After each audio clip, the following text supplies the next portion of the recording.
What are the best treatments? Diba? Para Bea Alonzo. Okay, take it away. Ayan, so, i-measure din mo ako ang braso.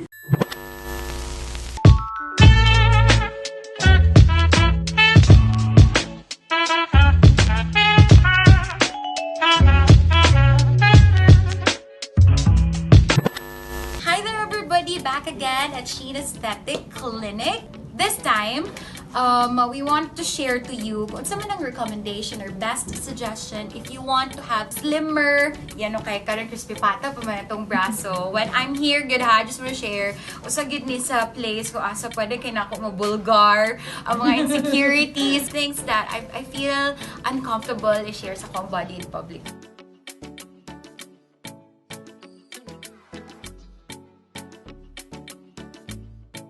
What are the best treatments? Diba? Para Bea Alonzo. Okay, take it away. Ayan, so, i-measure din mo ako ang braso. So, with Maria, what we're going to do is, pagamyan gid siya. So, we'll make this smaller. So, dako day gid siya.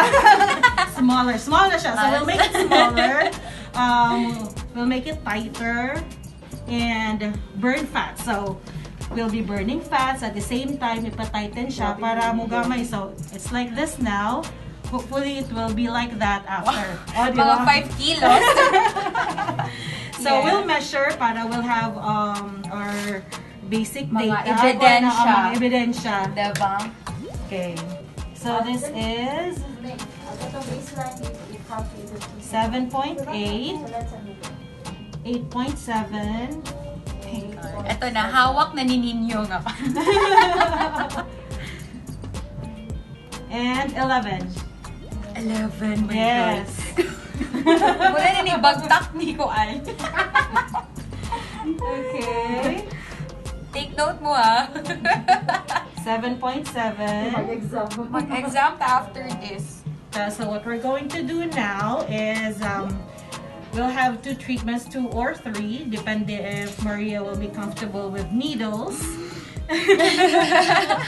Okay, so first we'll do HIFU. HIFU means high intensity focused ultrasound.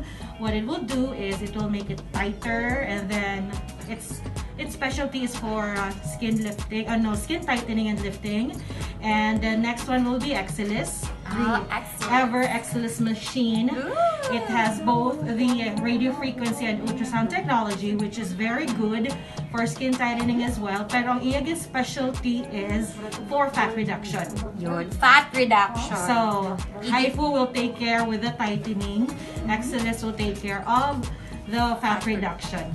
Pero para mas ma-jumpstart ang ato ang fat reduction, we'll also incorporate it with mesotherapy. Mesolipo is the same thing. So we'll be injecting medicine na pang fat dissolve. Wow. So it's a fat dissolve medicine that will make our results better. Very well said, Corona. So ganun na to, Nick.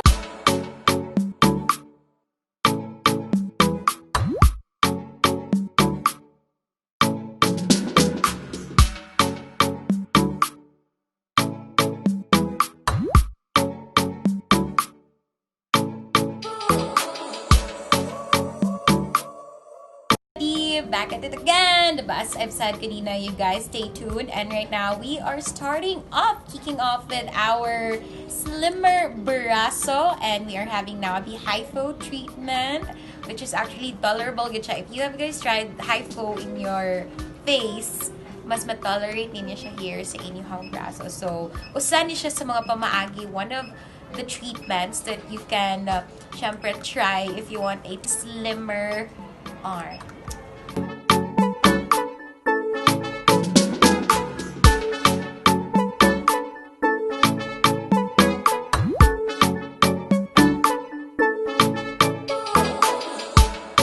Update, we are now on the Exilis treatment, which is pang fat burning, right, Ma'am Jules? Ayan. So as you can see, serious series amo ang gibuhat sa slim and pagpa-tighten sa ato ang arms para effective yun, diba? Pero we can see the prominent results sa tightening, firming, and slimming. Yeah. Yes. After 1 week, at least 1 inch. Yeah. 1 After 2 inch. weeks, 2 weeks, at least 2 2 inches. inches. Diba? So sa third, 3 inches. Then we'll see sa fourth. Usually, ang fast good kayo kay ang first man nga 3 sessions. First 3 sessions ang pinakapaspasagutan. So, we'll see, right? Okay, ubay-ubay ang mga ipang-burn, ipang-tighten sa ato ang crispy pata.